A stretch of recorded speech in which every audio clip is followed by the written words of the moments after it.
So good morning to everybody. I'm very pleased to introduce you Atif Mian. And well, I think that there is no need to explain a lot about him, but in any case, it is an honor for me to introduce Atif Mian, professor at Princeton of economics, public policy and finance. He was educated at MIT from the bachelor to the PhD in economics. And before joining Princeton, he taught at University of California, Berkeley, and University of Chicago. He's also director of the Center for Public Policy and Finance at Princeton, a co-founder of the Center for Economic Research in Pakistan. He was shortlisted by the International Monetary Fund among the 25th young economists who will shape the world's thinking about the global economy. His work is well published in top economic journals and has influenced policy debates on financial stability and debt. Mian's research explores how finance, especially credit and debt, interact with the macroeconomy, growth, business cycle, financial stability, and is linked to inequality. In particular, Mian's work argues that inequality is not only a social problem. It is a macroeconomic and financial stability problem. If we would like to summarize in few words his work, he shows that inequality induces higher debt, that then is generating larger financial fragility, that is creating crisis and stagnation. What are the mechanisms? Rising income inequality drives middle and lower income households to borrow more. When income grows mainly for the top earner, households in the middle and bottom borrow to maintain living standards or keep up with rising consumption norms, called also expenditure cascades. This leads to unsustainable debt accumulation, making the economy more fragile. This idea is central in the books he wrote in 2014 with Amir Sufi titled House of Debt. In this book, they argue that the Great Recession was driven significantly by excessive household borrowing rather than solely by banking problems. Inequality that induces low-income householders to become highly indebted has also macroeconomic effects outside crisis. Mian shows that economic downturns become worse when they are preceded by high household debt, especially among lower-income households. When the highly indebted householders cut spending suddenly, aggregate demand collapses. This mechanism helps explain why the Great Recession was so severe in places with large pre-crisis indebtedness householder. Moreover, he links inequality to secular stagnation. Higher income households have higher saving rates, so income shifting to the top rises the overall supply of savings relative to investment. This pushes interest rates downward and contributes to secular stagnation. Low growth, low rates, repeated financial bubbles. In this view, inequality is a root cause of persistent economic imbalances.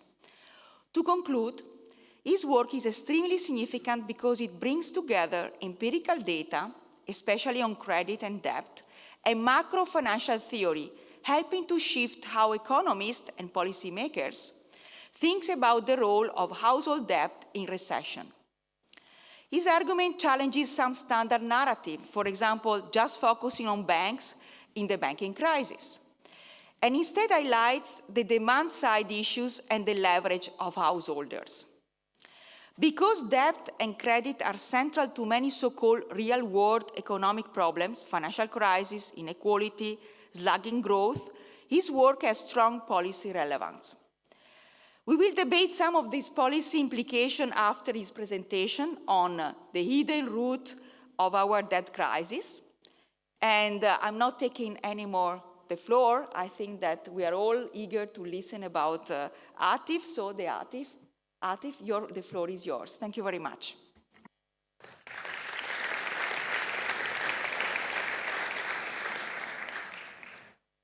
Thank you very much for that very generous introduction. I should begin by thanking the Bank of Italy, Governor Moneta, and of course the selection committee for giving me this honor to give the 17th Baffi lecture.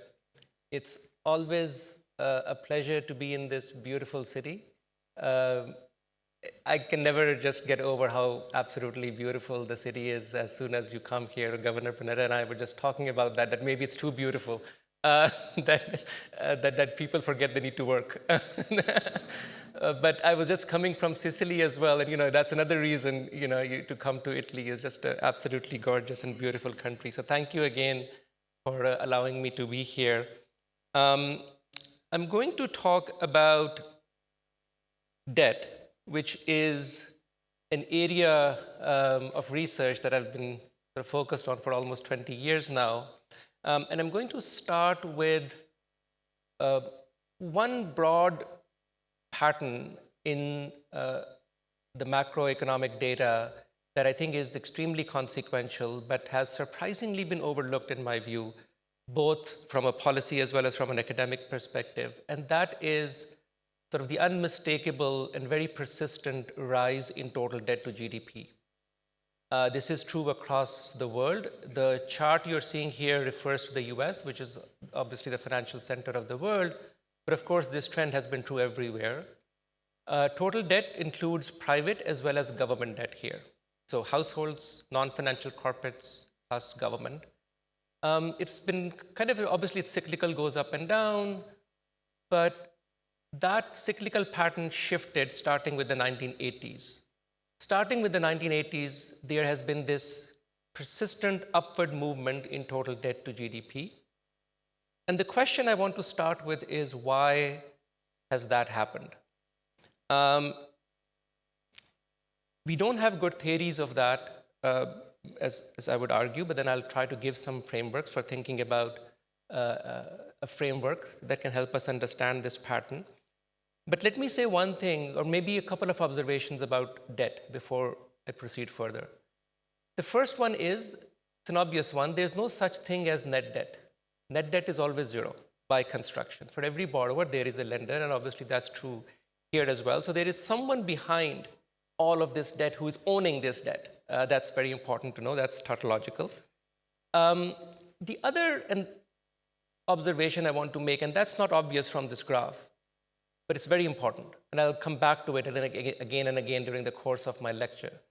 And that second observation is that the rise in debt, starting in the 80s, is mostly unproductive debt.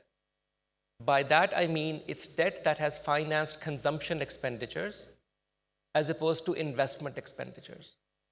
That's an extremely important insight, as I'll try to make clear theoretically as we go along. Why is that the case? I want to come back towards the end. I'm just describing the data. One way to see that is, again, people in this room know, if you look at investment to GDP, that has remained largely flat throughout this time period. If anything, it has perhaps declined somewhat in countries like the US. And yet we have seen this enormous surge in debt. So again, that's just another way of saying this rise in debt has not really financed productive expenditures. It has financed unproductive or consumption expenditures. So keep that in mind as we move forward. So that's the puzzle or the question I want to think about. And the key answer to this question of why we have seen so much debt brings me back to the days of the Great Depression. So Mariner Eccles, everyone in the central banking community, I'm sure, knows him. He was the central figure, was the president of the Federal Reserve of the US for about 10 years, starting in the mid-1930s. And this is his famous testimony, or part of his famous testimony to the Senate. His ideas ended up partly being used to what became the New Deal. Roosevelt was president. He appointed him then after this to, as I said, president of the Fed. If you go to DC, the Fed board, the building is named after him. So we are talking about someone consequential, a very successful Utah banker who presumably knew what he was talking about back in the day. And I think his testimony actually bears within it the key insight that we need to come back to. So this quote of his says, "It is utterly impossible, as this country has demonstrated again and again, for the rich to save as much as they have been trying to save and save anything that is worth saving. I think it's a very profound quote. And the problem that it is pointing out towards is the notion of saving gluts, okay? And that an economy that suffers from this problem of saving gluts, and in particular, he's also highlighting the source of this gluts, which in his view is inequality, is that it's the very rich who are saving too much. Now, obviously, the very rich need to have a lot of income for them to save a lot of income, so that goes without saying. At the time he made this statement, wealth inequality in the US was extremely high. The top 1% owned roughly 40% of US wealth. Now, as it turned out, as I said, he became very successful as a policymaker. And partly as a result of that, the New Deal, but also the World War, after this, there was a big decline in inequality. And in a sense, I think the world kind of forgot about this key insight that he and many others had at the time, that they were facing the Great Depression and the consequences of that. However, starting with the 1980s, things shifted globally as well as in the US from the perspective of this swing back towards rising inequality. And again, everyone knows about this. So just to give you one statistic, the share of income going to the top 1% in the US rose from 10% to 20 percentage points. And this is an annual flow every year. So that's a huge increase. And I'm going to argue that that was not without macroeconomic consequences. I want to make one thing very clear, that I want to be like a macroeconomist here, so macroeconomists don't try to talk about morality and ethics, and I'm not going to talk about any of that. My main point is going to be that it's bad for the system as a whole. I'm not making a political statement here, I'm making a macroeconomic statement here, and then I want to come back to it, because I think that's the reason we really need to care about extreme inequality. Now, it actually turns out, in my view, I will try to say something a bit more sophisticated in a few minutes. But I think even just the very raw look at the data is extremely suggestive in terms of this supply of new saving coming from rising inequality being a problem. And what I mean by that is all you need to do is look at the price of debt, which is the interest rate, and what has happened to that over this long time period that we have seen this major rise in credit to GDP or debt to GDP. Typically, if debt to GDP is driven by the demand side, you would expect price to go up or interest rate to go up. We have seen the opposite. So here you're seeing 10-year real interest rate published by Cleveland Fed. The series tends to start from the early 80s. And you can see, again, everyone knows, this long-term decline in real interest rates. Obviously, more recently, it has gone back up. I'll come back to it. It is very much related to the broader debt dynamics that I'm talking about, but I'll leave that towards the end of my lecture. What I want to focus on right now is this unmistakable upward trend in the quantity of credit, or the quantity of debt. Of course, credit and debt are two sides of the same coin, and the long-run downward march of the price of credit, which is the interest rate. This negative correlation between the two is very suggestive of expansion of the supply of savings, right? And I'm going to now move to building a theory that is based on that idea. Now, that idea originates from this very simple and somewhat obvious, I would say, empirical observation that the saving rates across the population are not constant. In technical jargon, if you look at preferences, the consumption saving preferences of individuals, sometimes or often, perhaps, in macro models, we make the assumption that preferences are homothetic, but the data disputes that. When you look at the saving behavior, saving acts like a luxury good, if you will, which is to say the richer you get, the more you tend to save. Technically, that means preferences are non-homothetic, with saving rates rising at the very top end of the wealth distribution in particular. That's what I'm showing you here. This is coming from work that a paper of ours, Saving Glut of the Rich, which uses tax data to empirically measure this carefully in the US, but you can do that in Norway, you can do that in other countries, and you see very similar pictures. What I want to emphasize here is not just that the saving rate is higher at the top, but the sort of how nonlinear that relationship is. For half of the population, that's 50% of the population, the saving rate is essentially zero. Half the population lives hand to mouth, literally. It starts to go up, but really it goes up, it's twice as high as the rest of the population when you get to the top 1%. That's what I mean by it's highly nonlinear. And I make that point, or I emphasize that point, because it's important to be clear on what kind of inequality matters. We have various measures of inequality. For example, take the Gini coefficient. That's not the relevant one when we are talking about the macroeconomic consequences that I am referring to. For those macroeconomic consequences, what really matters is inequality at the very top end, or the share of income going to the top 1%, because it's the saving rate that matters. Okay? So we are not talking about just some overall rise in inequality. What is really at issue in terms of understanding debt and interest rates is inequality at the very top end. That's important to keep in mind. The other point I want to emphasize before I go along is a very important source of saving of the very rich, and increasingly so over the last many decades. It's a very important measurement point, because if you don't look there, you'll kind of miss where the savings are. Most of the savings of the very rich, I'm talking about the top 1%, for very obvious reasons, are not personal savings, but they save through corporations. And so other people have wrote about this. There has been this rise in corporate savings.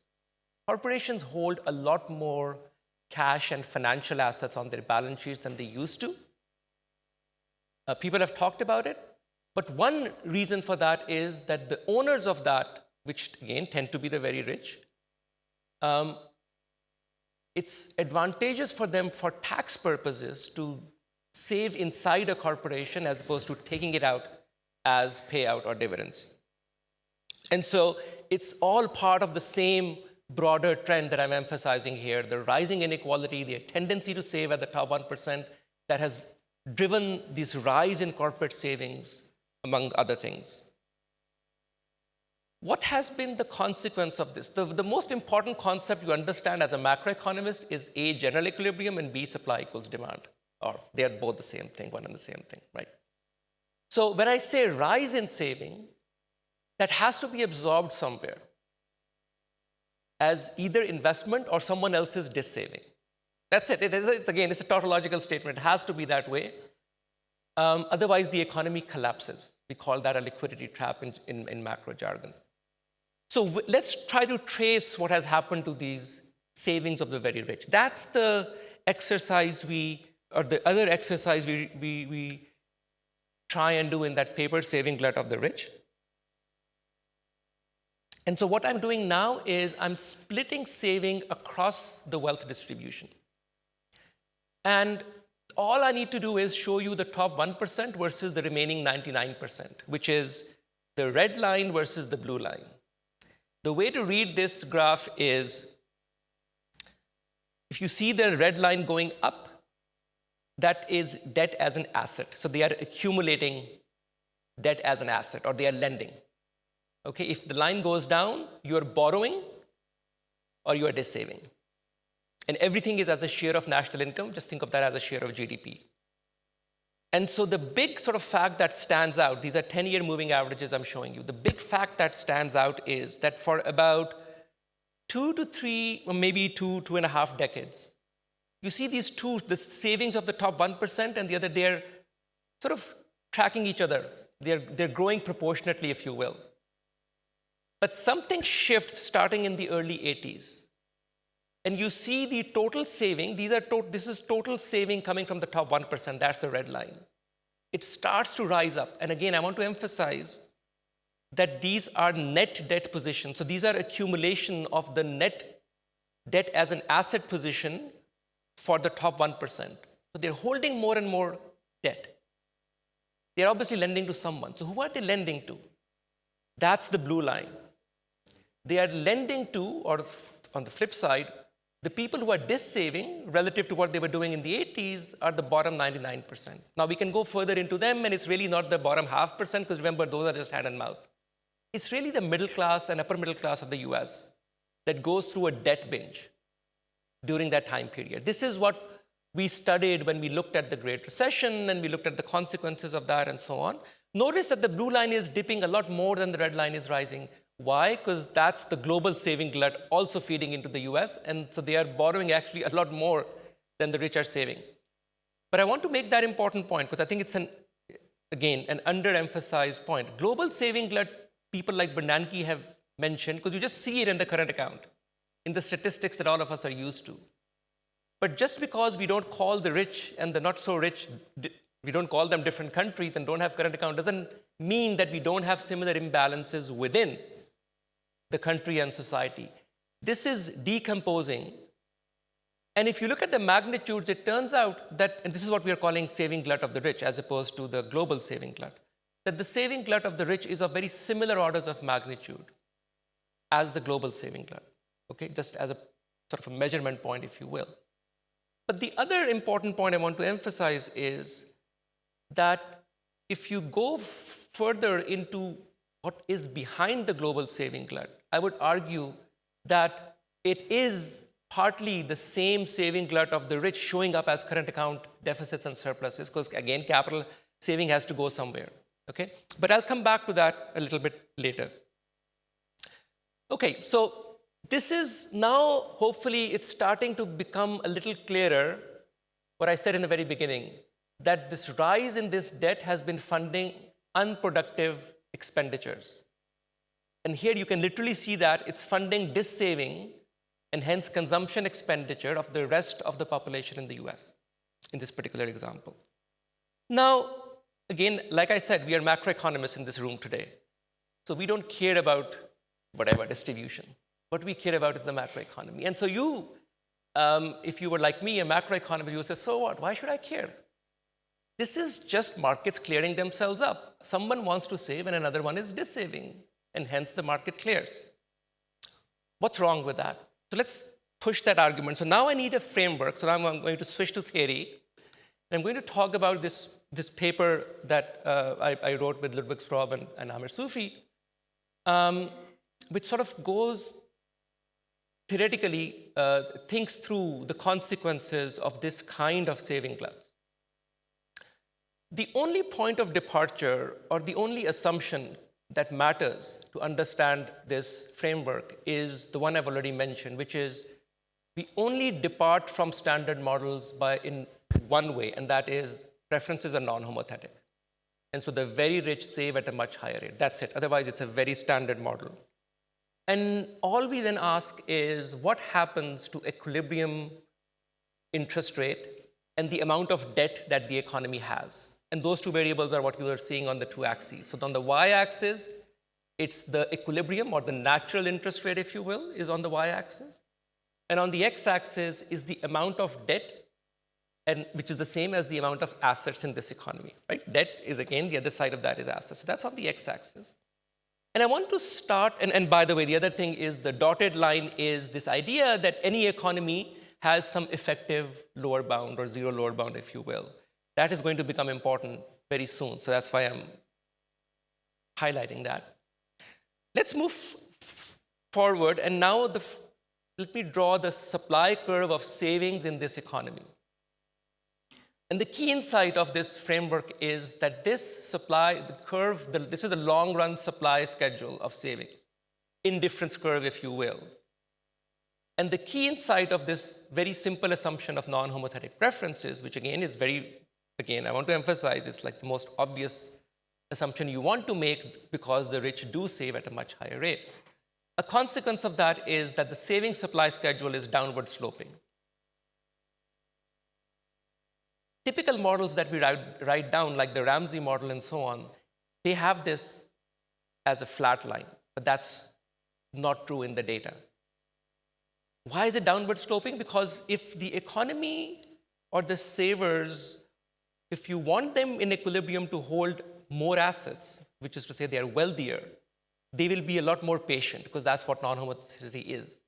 And so that simple idea gives this downward sloping relationship of the savings supply curve. Let's add a credit demand curve, which is the usual one. Lower interest rate raises collateral value, allows the borrower to borrow more. So that's the usual downward sloping demand curve.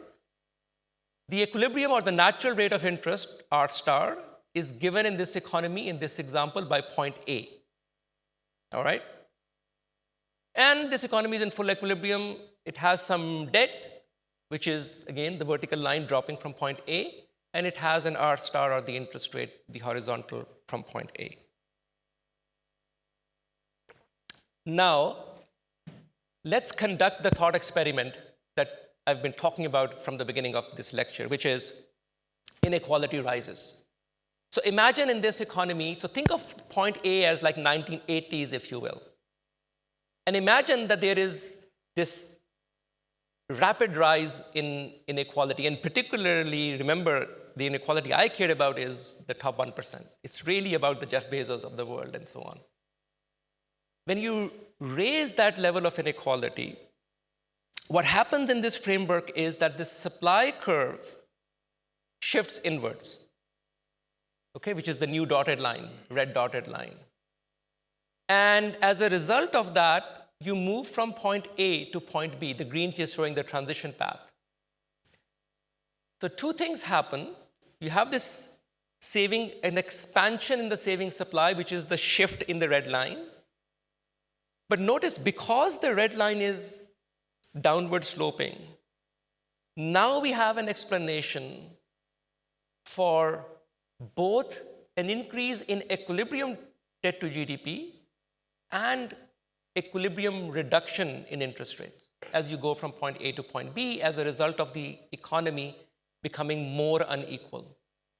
Now, I should say what is happening behind in this framework is that there is no capital creation. I want to come back to that, where that is to say it's an endowment economy, and so the saving is not going into productive investment, which again I've already shown you empirically is what happened.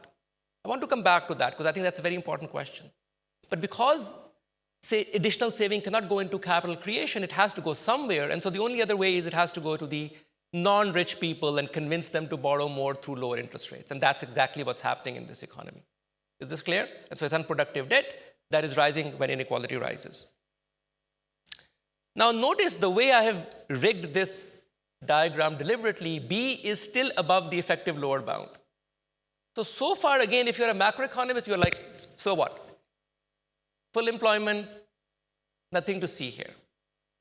But let's add one additional ingredient in this story, which is also realistic empirically.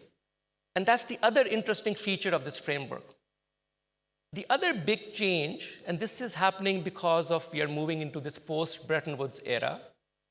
So financial markets are liberalizing, capital controls are getting lower, this financial deregulation, banking deregulation, the US is consolidating its banking sector. That's the same thing is happening the world over. And there is more willingness of the financial sector to lend to anyone who is willing to borrow or who wants to borrow. Credit cards come on board, right? All of that, more of your cash flows, more of your wages are pledgeable now. More of your land and housing value is collateralizable now, right? All of this, how do I catch that? How do I manifest that change in this simple supply demand? Well, the simple way to do that is it's a shift in credit demand. Okay? So I'm going to do that experiment next, which is the other big shift that happens over the same time period is that not only does inequality rise, which again was the shift of the red line inwards, but credit demand, so now this new red line is the old dashed red line, right? High inequality, point B. But now I'm going to add this second experiment, which is, I'm going to broadly call this financialization. This shift in credit demand curve. Now what is very interesting is, notice what is happening. You move from point B to point C, number one. But here's the most interesting part of it in my view. The thought experiment is an expansion in credit demand. If I told you there has been expansion in credit demand and I ask you a simple question, what will happen to interest rates? You'll say credit demand expansion, interest rates should rise, right? But they don't. Despite the expansion in credit demand, you move from point B to point C, and interest rates actually fall. Remember, these are equilibrium interest rates. No fault of the central bank. Interest rates fall because that's the natural rate of the economy. What's the intuition? Now I can finally talk about the headline of all these slides. The key intuition here is what we refer to as the indebted demand effect. And the key intuition here is that all of this borrowing is unproductive. It's financing consumption expenditures, number one. And number two, the rate at which those private citizens are borrowing this, which is our private, is greater than the growth rate of the economy, which empirically is true. So the typical, think of credit cards, think of mortgage rates in general, they are typically above the average growth rate of the economy. Why is the growth rate of the economy important? Because that's the average income growth of the individual as well. So because of that fact, that the borrowing rate is above the growth rate of the economy, this borrowing is unsustainable. It's a very simple point, actually, and it's actually remarkable that we haven't paid more attention to it, in my view.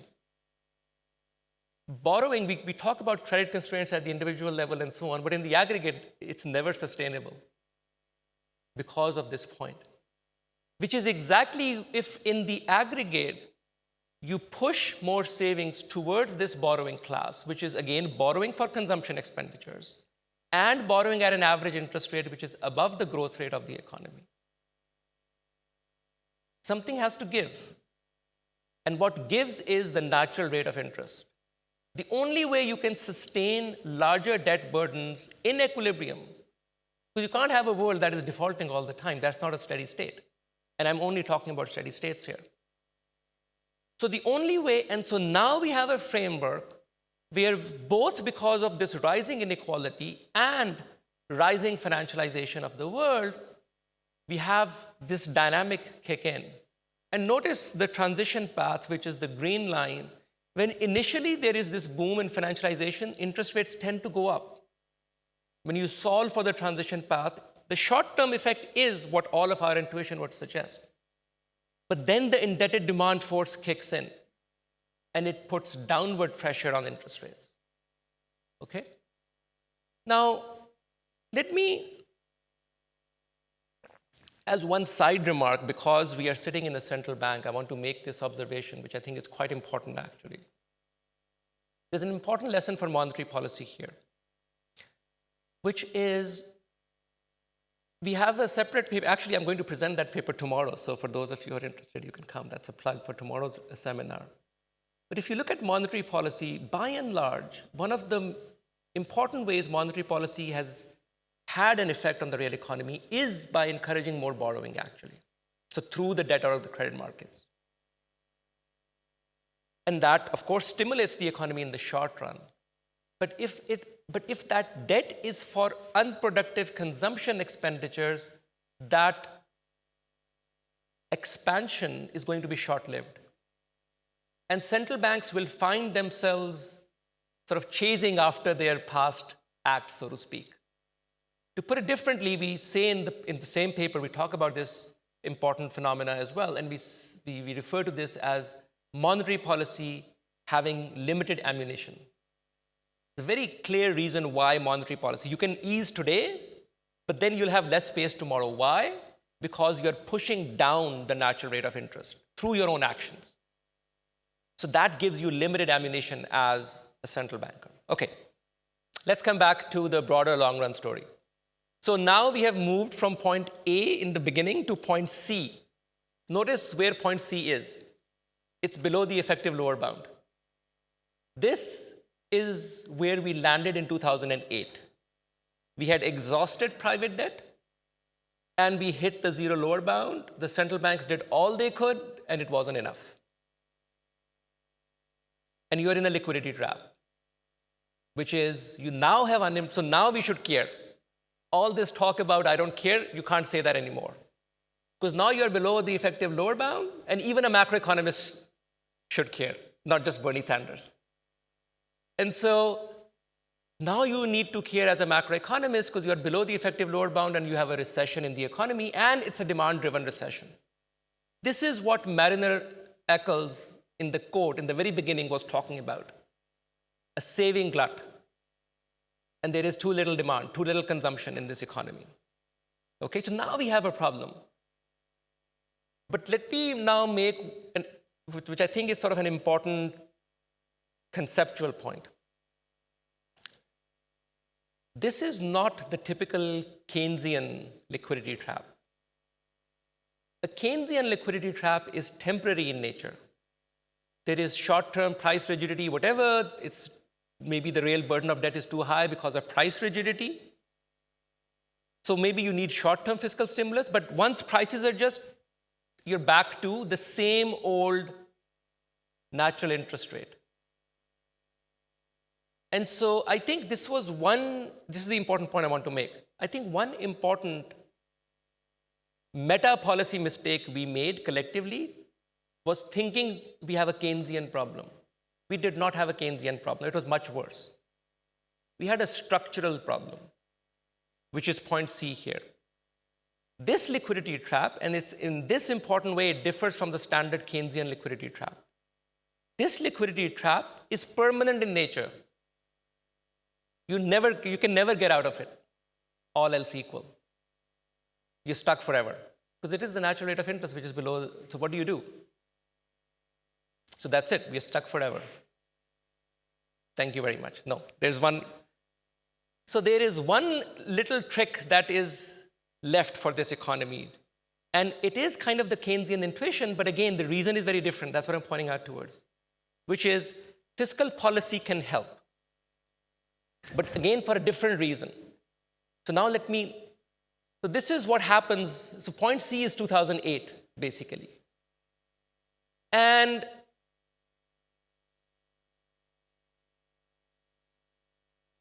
policymakers, fiscal authorities in particular, are now feeling the heat of this zero load bound and economy in recession. So even the US early on, if you remember, was reluctant to, Germany was very reluctant, but even the US was reluctant. But their hand was forced in a way by the natural economic forces. And so there was fiscal expansion. So now let me explain why the government can help. And again, it's an intuition that is not the standard Keynesian intuition. The reason the government can help, the government is also doing what was being done before, which is it's borrowing for unproductive reasons by and large. It's borrowing to finance consumption expenditure. So you'll say, okay, fine, so what's the difference? The key difference is that the rate at which the government borrows is not the rate at which you and I borrow, which was the private borrowing rate. The rate at which the government can borrow in these major economies of the world was, at least at that time, I'll come back to today is a little different, was a rate that is below the growth rate of the economy. Why? Because of this reason we call the convenience yield. The previous Baffi lecture was given by Annette Wissing-Jorgensen, and her work and lecture was on this very topic. So all of you who were here know very well what I'm talking about. Because of that convenience yield, interest rate on government borrowing can and is below the growth rate of the economy when you are at the zero load bound. Okay? So what we do in this paper, which is, again, a theory paper, is we develop that framework for what happens when indebted demand is saturated. So now you have to lean on the fiscal policy. So the first observation is that once you recognize the possibility that government borrowing has a convenience yield, it opens up the possibility of a free lunch, because you can borrow at below the growth rate of the economy and your tax revenues are growing at the growth rate of the economy, right? Assuming a constant share of tax revenue to GDP. So you can run a Ponzi scheme, so to speak, which is you can borrow and spend without ever having to pay for it. That is represented, the blue line here is the locus of the steady state deficit debt points. So the y-axis is primary deficit to GDP, and y-axis is government debt to GDP. And each point on the blue line is a steady state. You can remain at that point forever. And so if you were,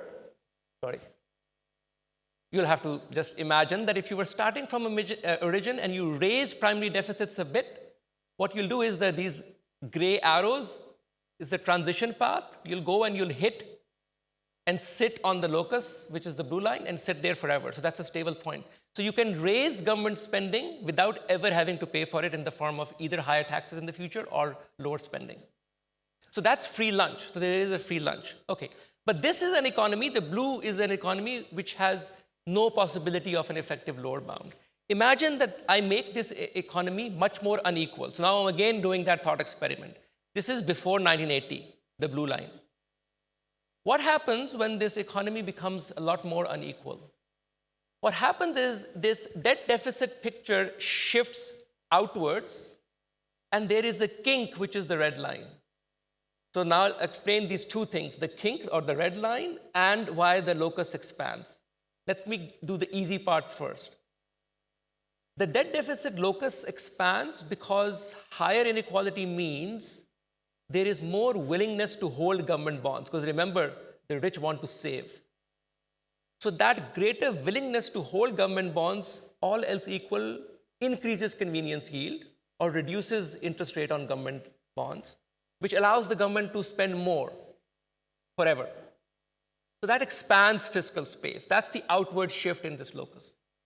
But for reasons we have already talked about, point C, it also introduces the zero lower bound, which is to say fiscal capacity will contract if you have a recession, this permanent recession because of the zero lower bound, which you can only avoid if you run sufficiently high deficits and hence have sufficiently high level of government debt to GDP in equilibrium. Okay. So what's the implication of all of this? So now imagine we are at point C, we are post 2008, you're stuck at the zero lower bound, but the macroeconomist, again, light bulb goes on, I have a solution. The solution is you bring primary deficits enough so that you're above the red line. Is that clear? But notice you must run those primary deficits forever in this world at least. So it's a perpetual. That's what you need to do. You need to bring in that permanent source of demand, taking advantage of the fact that your rate of borrowing is below the growth rate of the economy. Now, the problem, however, is you do that and the economy, you leave the zero lower bound ultimately. Maybe that happens around 2015. We learn the hard way, of course. Everybody's trying to understand what world we are living in. The problem with this is that A, you must run government deficits which are sufficiently high so that you're above the red line. But you can't, that doesn't mean that you can just do as much as you want. You still face a budget constraint. If you run too much deficits, your interest rate will start going up, maybe even exceed the growth rate of the economy. And that gives this idea that there is actually only a narrow Goldilocks zone within which you must maintain your fiscal deficit. That Goldilocks zone is basically, you see these two gray arrows, it's like in between those roughly, right? You can only go as up as the tip of the black debt deficit locus. If you go above that, your debt becomes unsustainable and the markets will punish you for it, of course. Okay? Now, let's keep in mind who we are talking about here. We're talking about politicians. And we are expecting them to lie within this tight Goldilocks zone, number one. But actually, this is just a simple case. In the real world, you have structural shocks. So this Goldilocks zone is actually shifting over time. I don't think Some of you may have a very high opinion of politicians and the way politics works in different countries. And some countries I know work very well, but most of it, certainly the one I come from, the politicians are going to have a very hard time. It's easy to ramp up. It's much more difficult to ramp down. And that leads me, when we were writing this paper, I just kept saying that, yes, we can solve this problem, but I kept saying this is no way to live. Because it's too tight a rope you're putting yourself onto, that you must balance yourself this very tight rope and stay within the Goldilocks zone. Yes, theoretically we can do this, but practically it's a very difficult thing to do in practice. To live in a world of very high levels of debt, you must do this gymnastics all the time. And the punchline I want to come to towards the end is, this is no way to live. We need to solve the root of the problem. So I want to start moving towards that in the next few slides. I'm doing okay on time, right? All right. So now let me give you, I'm an empiricist at heart. So it's always I'll ask myself, okay, is there empirical proof that the story I'm telling you there's some truth to it? It's not just a story. So I'm going to argue, first of all, I've already argued that there is one important truth to it, which is this is the only story, major story in my view, that is consistent with this upward long-term trend of debt and the downward long-term trend of interest rates. Okay? But I think there is a lot more one can look into. And so here's another piece of evidence. If you look within the sources of where debt growth is coming from. So the red line is government borrowing, and the blue line is private borrowing. When you look at and I'm just decomposing the gray, which is total, from 1980 till 2008. So the sum of the red and the blue is the gray line. Is that clear? It's a simple decomposition. The only point I'm trying to make in this slide is that from 1980 till 2008, which is the Great Recession, the rise in total debt is basically all private debt,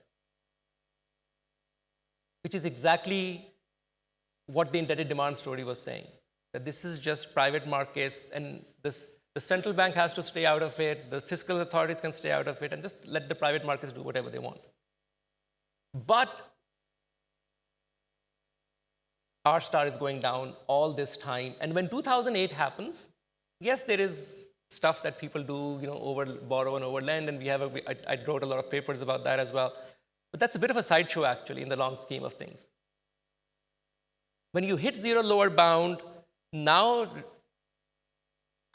the macro implication is that you must continue to raise. That is sort of the thing that comes out of 2008. You might say, 2008, there must be this economy must have learned something in 2008. That should, what other lesson do we need for debt to come down? Debt never came down post-2008. The only thing is private leverage stopped growing. But because in the macroeconomy, again, supply has to equal demand, the excess saving glut still needed to be absorbed, and governments were forced to run much higher deficits. And so when you look at the continuous rise in debt rise, the common thing is that the gray line is going up, but the composition has shifted fundamentally. From 2008 onwards, almost all of the rise in debt is public debt, not private debt. Completely the flip of what was happening from 1980 to 2008. Because the government is now trying to be in the Goldilocks zone. Except it's not easy to stay inside the Goldilocks zone. So this brings us to post-COVID world. Let me now show you US primary deficits. This is the y-axis on my Goldilocks debt deficit picture. Something very interesting about primary deficits. So first, let me go back. If you look at the post-war period until World War II period, until 1980, there's up and down cyclical, of course, deficits. But on average, the US ran primary deficits of roughly zero till 1980. Now let's look at between 1980 and 2008, the Great Recession. That's the next one. Again, up and down, but roughly primary balance of 0 for the US. Any guesses what happens post 2009 or 2008? Persistent primary deficits on average, this is by the way 10-year moving average, so that's why it's remaining below the average. The average primary deficits post 2008 is the orange dotted line. It's around upwards of 4 percentage points of GDP. This is the point that they had to, governments had to, and it's not like you have booming interest rates or anything like that. They were struggling to stay out of zero lower bound. Except that I think now we have a problem. We have gone above, in my view. We do this calibration and we argue that the US is now above its Goldilocks zone. This high level of primary deficits are not sustainable anymore. The CBO projection, Congressional Budget Office, are the red line, but as they say, we'll believe it when we see it kind of a thing. So it's up in the air. This is the deficit debt diagram, the empirical one that we talked for the US. And again, these are 10-year moving averages because you need to smooth over the cycles. But look at 2009, where the US debt deficit position was in 2009. This is kind of the locus if you want to draw an imaginary loop. The US was kind of within its locus, within sustainable debt. But since that, notice where this 10-year moving average of deficit and debts has gone. North and to the east, that's the wrong direction to go. And so this is the concern now. And this again is the CBO projection. We'll believe it when, right? So this is the big concern, I think, that can the political system rein back spending, given where we are? So this is the rising challenge of fiscal dominance. Obviously, now we are coming to, for reasons I've already explained, that you can't overjuice the economy, and so there's a real concern. This is 7-10-year forward for the US. Have 15 minutes? Almost? Okay. So I want to come back to Europe, because I know we're sitting in Europe. But basically, everything I'm saying for the US, I think, holds more broadly. To varying degrees, of course. There's many other things going on. Demographics is a huge thing. But come back to demographics. Imagine, let me say one thing about demographics. I think that's very important. Imagine that you're facing all of this, and while you are kind of trying to grapple with zero lower bound in the post-2000, you're also facing a demographic cliff. That's not good timing. Because now you have to manage those expenditures while dealing with everything else that I talked about. So it raises very tricky issues and so on. The broader point, again, is remember the source of the problem. And that's, again, I want to go back to Mariner Eccles towards the end. But keep that basic insight of his. Okay, I want to come to Europe, but before I do that, I want to come back to something that I have just been presuming so far, which is you could have asked a very genuine question, and I think it's a very genuine, very big question with an unfortunate answer. Why could we not use all these savings productively? Typically, we think more saving, but saving equals investment is a national accounting identity. I think people kind of forget that. Saving can also equal dissaving in the cross-section, while investment is fixed. And the problem we have been facing, and this is true globally, I think it's a big kind of question. It's a big problem for Europe, by the way. Aggregate investment has been very inelastic despite these falling rates and rising valuations. And this is one way to summarize that broader statement. So the red line is physical capital, book value, if you will, to GDP or income. And it's roughly been flat from 1980 till today. Despite these rising saving gluts, falling interest rates, and rising valuations. The consequence of rising valuations is basically summarized by the blue line, which is the market value of that physical capital, if you will. Another way of saying that is Q theory is kind of failing massively. Q theory is this idea that market value rises, you should see rapid investment because you want to create new capital that you can sell in the market for very high valuations. That's not happening. So today, this is the red line, 39.34. This is the Cape-Shiller's cyclically adjusted price-earning ratio, sort of close to highest it has ever been. So we have had this problem in the background again, that this saving is not financing productive investments. I have some theories why that might be the case, but while that is a basic fact of the macroeconomy, you cannot fund unproductive expenditures, right? That's sort of the central message of the frameworks I have talked about. Okay, now let's come to Europe and the rest of the world. First point, the rise in inequality is not just a US phenomenon. Remember, what matters is share of income going to the top 1%. That has been rising globally. And so this idea that Gini coefficient is going down because of the rise in China, it doesn't matter. What matters is excess savings, which again is about the top 1%. Now, the other important fact globally that also feeds into exactly the same dynamics is what I refer to as the rise of state capitalism, which is the rise of countries like China, but other East Asian economies and also the oil-rich economies. Those economies, high growth, but they act like the top 1% by saving a lot of it. So its impact is exactly what I've talked about earlier, right? Its macroeconomic impact is exactly the same. The macroeconomy doesn't care if the saving is coming from China or Jeff Bezos, right? That's the point.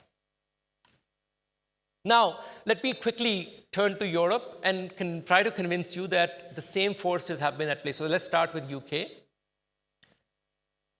It follows exactly the same trend of the US, rising total debt to GDP. 1980-2008, it's all private boom, not government, which is the red line, is flat. The entire rise is to the private sector. 2008, that can't happen anymore. You hit zero lower bound. Guess what happens? The UK also, government debt runs up. What about Japan? You see exactly the same story. The difference is they hit liquidity trap earlier, which is 1990s. So all the debt growth is private till 1990s, and since then, it's all been government debt. This is Europe.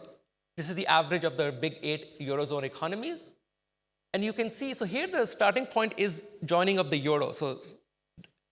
And joining of the Euro, you have this big private debt boom from 2000 till 2008. And then the 2008 happens, and since then, the boom has been all fiscal, and maybe not as much as Europe needed, right? That's the sort of the part of the issues that we have been grappling with. And now we are facing this issue of fiscal dominance. So this is the last couple of slides data points I want to give you. Since post-COVID, the situation is like we are sort of beyond the Goldilocks zone, if you will, because everybody sort of spent a lot and promised to spend even more. There's Ukraine war, military spending, and so on. We have a problem. With so much debt in the world, now more spending for whatever reason, climate change, defense, doesn't matter. Macroeconomy doesn't care. It's not sustainable beyond a certain level. And the markets are telling us that. So this is now I'm showing you 10-year yield across Europe. This is just the Eurozone. So because there's a bit of subsidy of mutualization, this slope is underestimated actually. So let me show you across countries. United Kingdom, Eurozone here again is the average of those 8 countries. The US is in there, but notice Switzerland. Switzerland is my anchor, if you will. Because Switzerland has this balanced budget thing over the cycle and is not promising to expand its fiscal position. And you can see how the markets are treating. This is a 10-year, 20-year forward for Switzerland versus the rest of us. Okay? I think we have a real problem with fiscal dominance dominating the markets. All right. I just want to come back to the main point of what I'm trying to say, which is this is no way to live. I think we really need to pay very careful attention to the fact that a healthy macroeconomy is a balanced macroeconomy with equitable growth. We need to care about it not for political reasons, well, we should perhaps, but let me stay out of politics. I think we should care about it also for macroeconomic reasons. It's an issue of macro stability financial stability, and of course, outside the scope of my discussion, but political stability. I think it's quite obvious. You cannot sustain democracy with very high levels of inequality. That's sort of an additional reason to go in the same direction. But I'll end with, again, this quote from Marinella. This is sort of how he ends his Senate testimony. He's a rich man, by the way. He's a banker. And look at what he's saying. This is the macroeconomist. This is my point. He's saying it is for the interest of the well-to-do to protect them from the results of their own folly. It's the collective good that we need to care about. That we should take from them a sufficient amount of their surplus to enable consumers to consume and businesses to operate at a profit.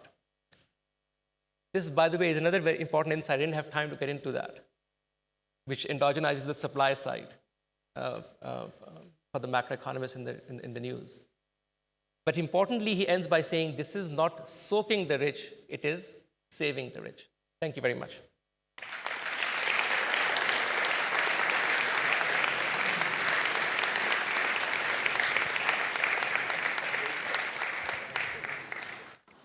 Well, thank you very much. I think it was very inspiring, and clearly it is really, what I really like is that pointing on inequality, not from the social and political point of view, but really on the strong implication it is having for macroeconomic and financial stability. So we have time now for questions, so I'm looking for your question, otherwise I will be ready to ask a lot, but let me start with Fabio Panetta first.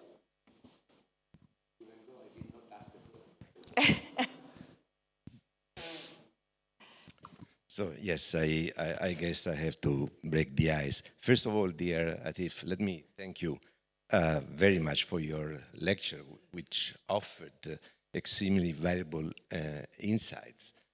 You have addressed issues such as rising debt ratios, falling real interest rates, economic growth that dominate virtually every meeting that I attend internationally, whether at the Financial Stability Board, the IMF, or the G20. We discuss these issues almost every time. So thank you again for the clarity and the depth of your lecture. Now, I would like to open the discussion, to ask you two questions.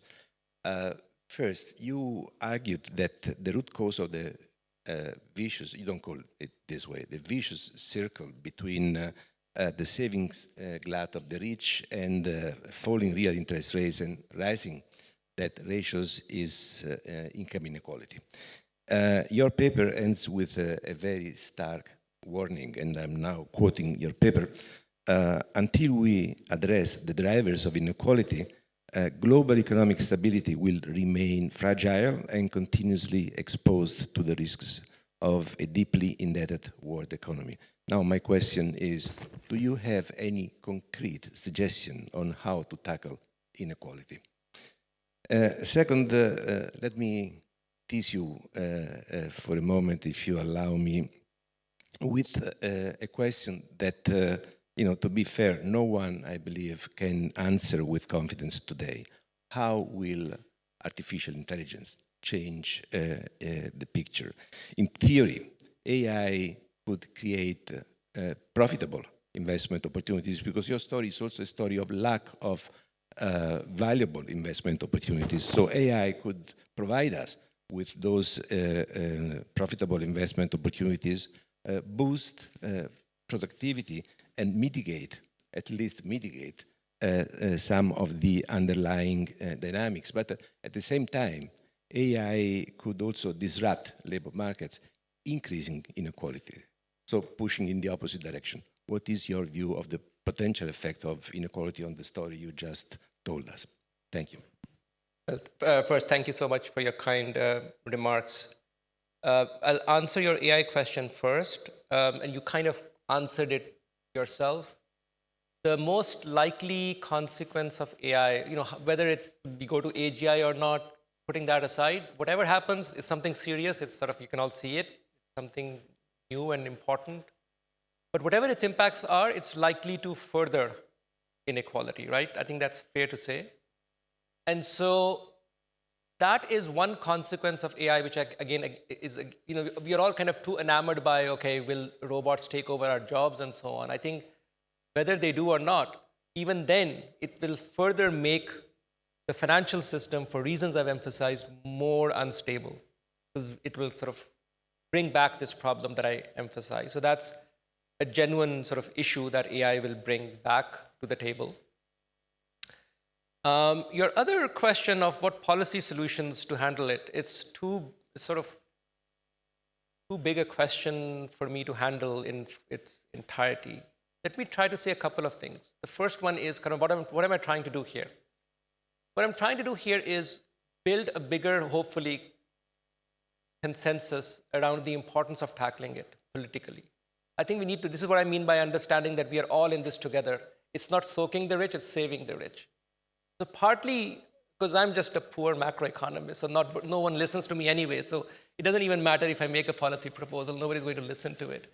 But at least what I'm trying to do is making people understand that it's in our collective interest to make growth more equitable, and various things have. Let me just point out a few things. Now, let me say one radical thing, by the way, on the policy proposal side.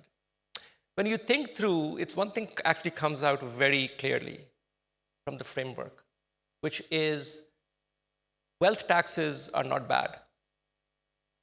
But I would pose it a bit differently. The point of wealth tax is not to raise revenue. So here's, if I were to ever run for politics, I think I can win elections on this, which is I would lower labor income payroll taxes in the US, for example. I would not tax labor income as much, especially early on, up to whatever, 50, 100,000 maybe, depending on how rich the country is. And generate more revenue through wealth taxes. We do need to change the tax system. And we did that. Remember, there were no income taxes at one point. So this idea that this is not feasible, of course, we need global coordination, but all of this is very much feasible, especially in this new sort of blockchain world that we live in. So I think this is sort of a cop-out when people say, oh, it's just not feasible and so on. I think I'm always worried about special interests. I think we need to think more seriously about wealth taxes. So that's number one. It's a very careful, I recognize all of the issues. Let me just say one thing, it's not just wealth tax or no wealth tax. I think the details are really important. Remember the other thing I've said. We already have a problem with inelastic capital. And I would shy away from taxing productive uses of capital. It's the unproductive. So for example, there's this is one area where the left and the right, by the way, from Joe Stiglitz to Milton Friedman, everyone agrees. Taxing land is good. The land is like this classic Georgist example of an unproductive asset. There is more to that than just land. For example, I think now we have this notion of digital land, which should be taxed for all the reasons land should be taxed. But again, the details I'll leave to better people who can work out those details, but I think conceptually we need to move in that direction. But importantly, separate between productive capital and unproductive capital. We can tax more the unproductive type. And then there is this big question, which is, again, the supply side question. I mean, I think this question of regulation, especially in Europe, but even in the US, capital has been very inelastic. And I think that's the other, so I'm not just sort of saying, oh, you come from kind of the left and say, no. There's a clear supply side problem that the economy is facing as well. And so we do need to address all of those issues. But as I said, it's a much bigger problem than what I can sort of answer here. So I'm collecting other questions, but I'm taking also the privilege. I will ask one question and then we will continue.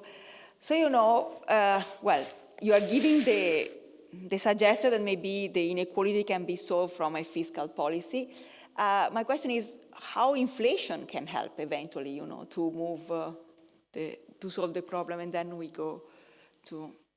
I'm a big believer, not just because I'm sitting in central banks, I'm a big believer in central banks, the independence of the central banks, and maintaining the credibility and the anchor of the central. I would never touch that. So I think we should never play with inflation. I think inflation should be whatever the target is. And it's a huge, in fact, let me just say one other thing. I mean, I think this is one reason I am really worried about this conversation about this rise of crypto and whatever. We know Bitcoin is kind of nonsense, but there is this movement to privatize money. Money is fundamentally a public good. It should be handled by central banks. I will never go in that direction.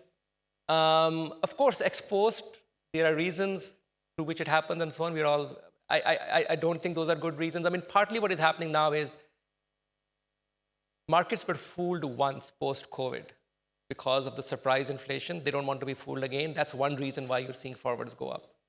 But again, I would just double down on credibility. I think it's something we have gained through very hard effort, and I would sort of always promote that.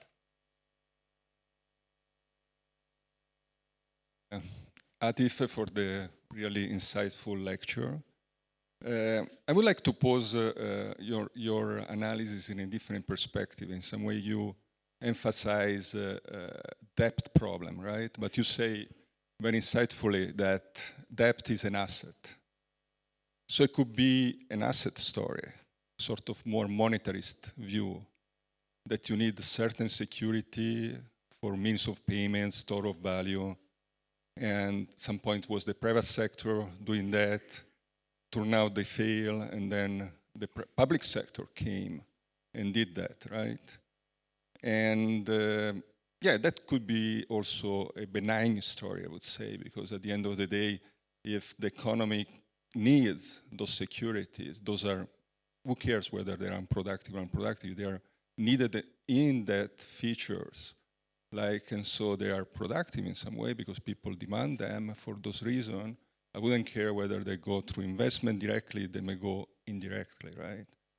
So at the end, we should care about whether those security at the end, public or private, are in line with the need to lubricate the economy. And perhaps the things are not so dramatic as you are depicting.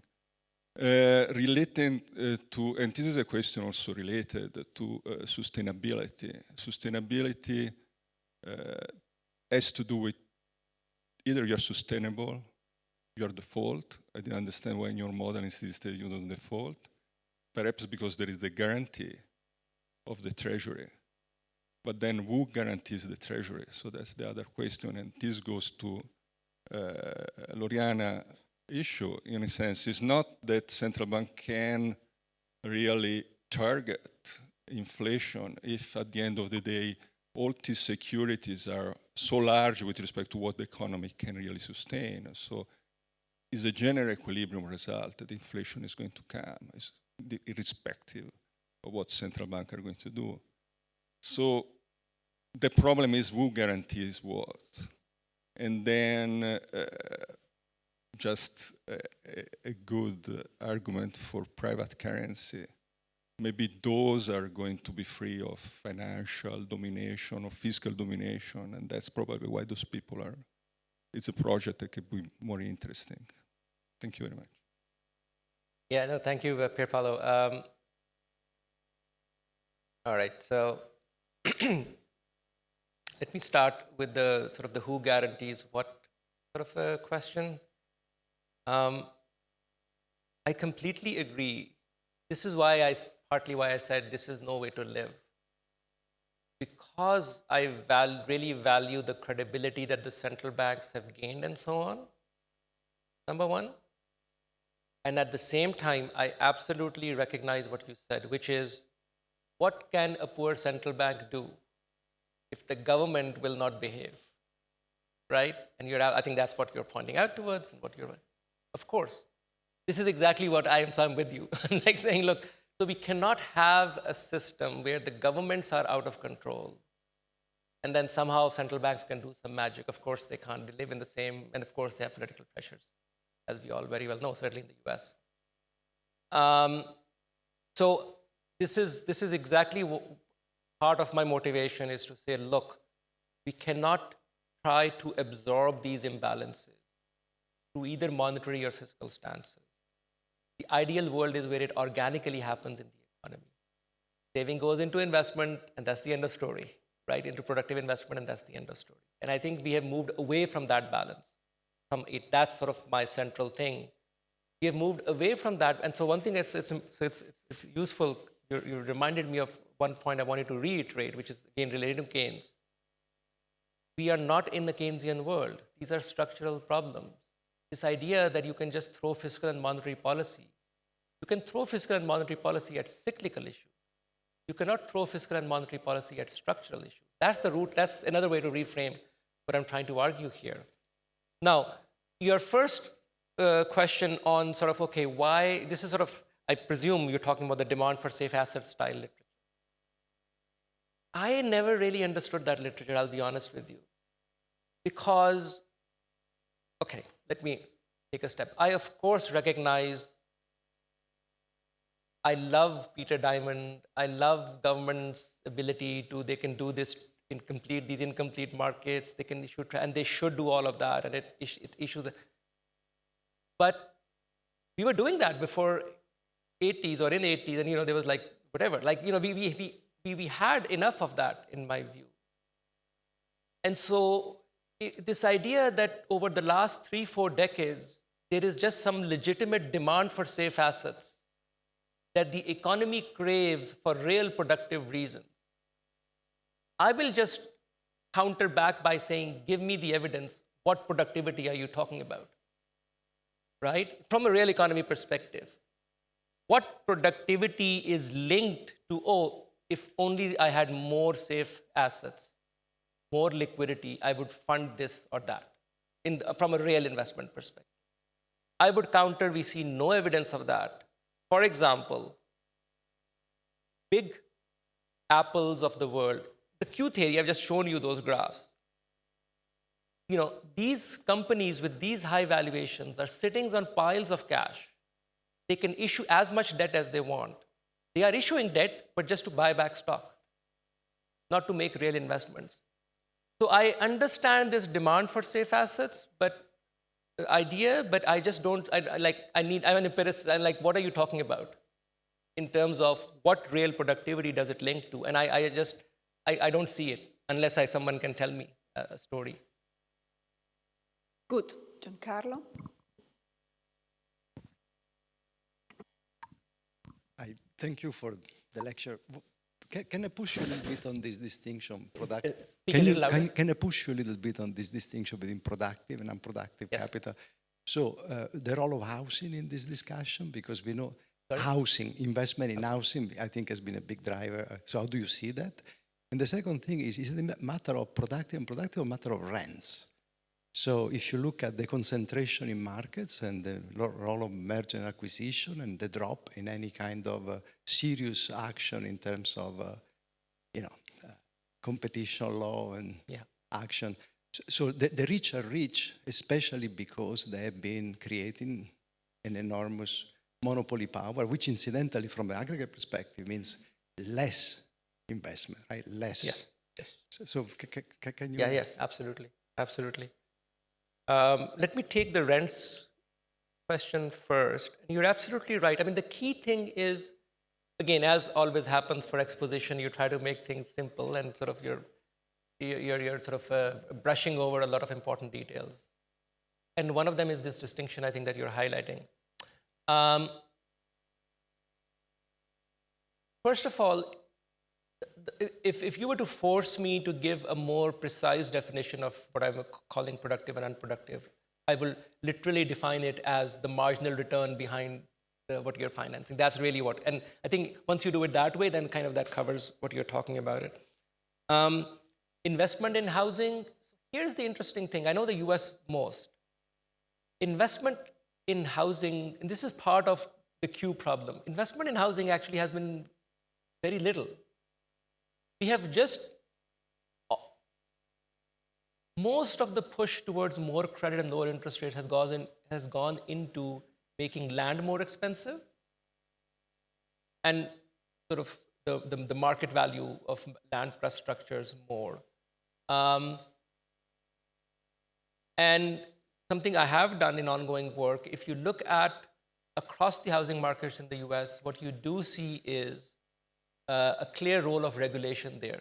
So in places which are more restrictive, you see higher valuations relative to rents and still little investment because of supply side. So that's partly why I hinted at the supply side being a real constraint as well in limiting how much productive investment you can draw in through prices or the interest rate mechanism. The last thing I'll say on rents and monopolization, absolutely. In fact, I wrote a paper with Ernest Liu, which is a pure theory paper that sort of makes the following point. Usually we think of falling rates as expansionary from a supply side perspective. But we make a theoretical argument there, which is to say, as interest rate, or R minus G to be more specific, goes to zero, lower interest rates close to that zero lower bound range are no longer expansionary. And the reason is precisely the one you mentioned. Because the point is lower interest rates actually benefit the bigger players more than the smaller players. And so it actually increases, in a model with endogenous growth, it actually increases the distance between the leader and the follower. And hence increases markups and rents in that economy. And again, that is roughly what we see in the... So again, all of those reasons I'll come back to. I think if the structural problem is imbalances, I think a healthy economy is a more balanced economy that gives everyone a fair stake at kind of making it in the in the market.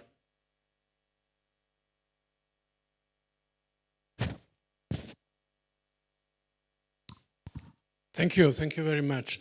You quoted at the end of your talk this sentence by Eccles, which basically says that you should take off from the very, very rich a sufficient amount to solve the Keynes problem of excessive saving. Now, in which way would you take this off? You started from showing the substantial increase in inequality that has taken place since 1983, say, Reagan decisions. So one possibility would be to work on the capital gains tax and use that to retroact to the 99% or the 90% of the income distribution part of that. About 40 years ago, there was a debate about the effect of artificial intelligence between Leontiev, Simon, and there was an interesting AI scientist whose name was Nielsen. His idea was really to redistribute the ownership of the AI firms in order to have dividends from what is produced to be given to supplement the loss in labor income that would come out of artificial intelligence. What do you think that of the feasibility of these two policy measures? I think it's very unlikely unless you have a major crisis. Thank you. Thank you. I think this is again sort of going back to the conversation with Governor Moneta.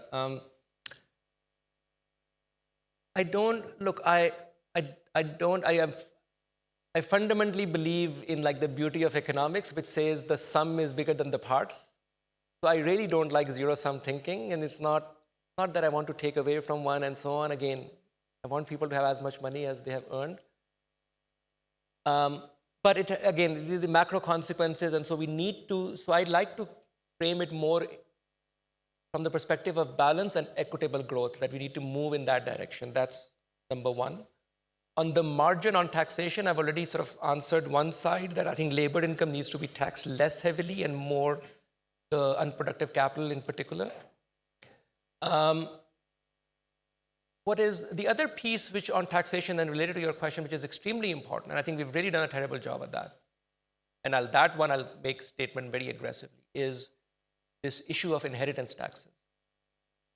I think, of course, I think, so I think the state taxes or inheritance taxes, I think they need to be implemented much more effectively than they have been. And the last thing I'll say towards your sort of idea of, that's partly what I meant by digital land, which is exactly, so let's do this thought experiment of AI, and let's say you go to the singularity, where there is one AI, call it whatever, omni robot or something, that does everything. Thinking, working, it's a robot, it can do everything. The only question is who owns that robot? And I think in that world, I mean, so this is so now, okay, so maybe now I'll become a little bit more political and philosophical. This idea that the way you write laws really matters because they define private ownership. Who owns AI? I mean, I could argue the way we have written down the laws today, AI own everything, whatever. OpenAI owns all but they have been trained on the data that is ours, collectively speaking. You know, people have written books and whatever, and Shakespeare and the artists, and you know, you're seeing on the walls and so on. We have all collectively contributed to what this data has been trained on. Even all of the data, like it's like data as labor, people have important. It's just that the law does not give me ownership of that. But we need to, so there are legitimate, I think, philosophical reasons, I would argue, to say, look, we need to rethink what is ownership and who owns what. And I think those issues will become even more salient and central as we move towards this singularity, perhaps. And if we were to go there, I mean, I think, so both for that reason, which is a more kind of, I guess, the pure property rights kind of argument, but then also from a more philosophical, like, you know, like the philosopher Rawls and so on, right, to say, look, we need to move behind that veil of ignorance and saying, okay, if I don't know which family I'm going to be born into, which system do I want? I think we really want to think from that perspective and make sure that people have equal opportunity. That's what has fundamentally shifted. And it's threatening, okay, now I'm becoming political, but it is happening. I mean, I think those are very real things. It's threatening the very ideals of liberal democracy, cannot survive and so on. AI is going to, so I think for all of those reasons, plus the fact that the macroeconomic system is not sustainable, I think it's extremely. We're really going at the end. I wonder, yes, there is another question. Is there any other? Please. Thank you. Timon Dreyer from the German Central Bank. If I understood you correctly, you sort of pointed out that financialization in the 80s was sort of a trigger for the imbalances that have built up ever since. But when you talk about how to address those imbalances, you only talk about fiscal solutions, taxes or taxing factors of production. What do you think, why do you not address that? If you think the root cause is financialization, why does it not become part of the mix of solutions you suggest? Thank you. Yep. Thanks.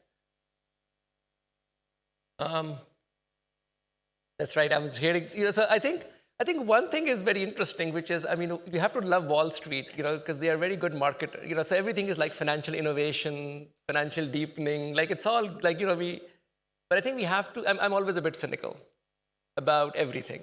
I come from Pakistan, and I think Italians are somewhat similar, right? I think I resonate with Italians.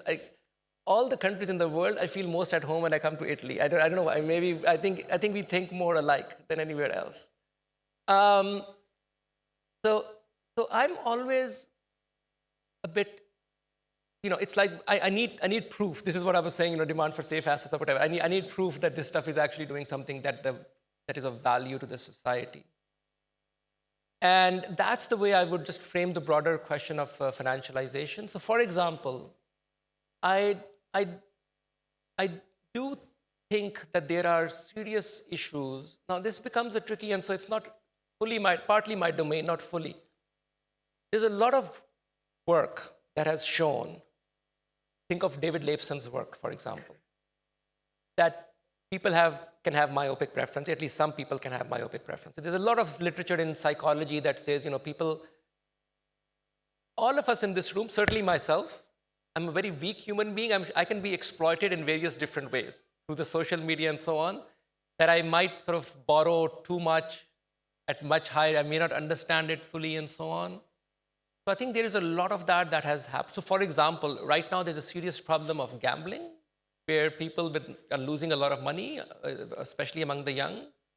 There has always been a problem with people have borrowed more than they can afford, not in the sense that they can't pay back. So that I care about consumption smoothing. Again, that's the macroeconomist. If you look at people who borrow, typically, we wrote a paper on Brazil, kind of on this experiment.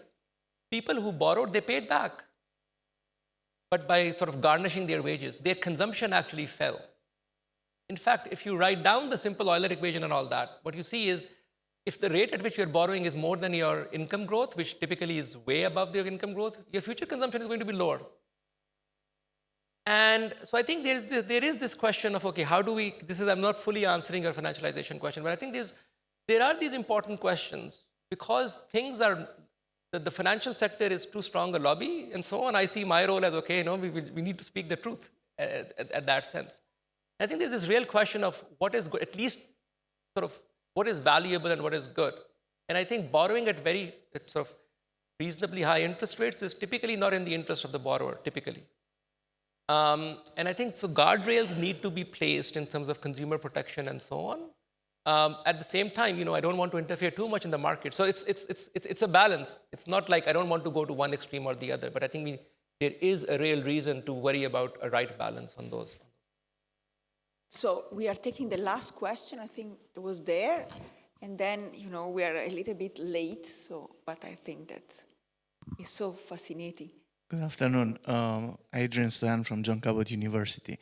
I wonder how your presentation would have looked like if there would have been any differences if we would be today in Beijing and not in Rome.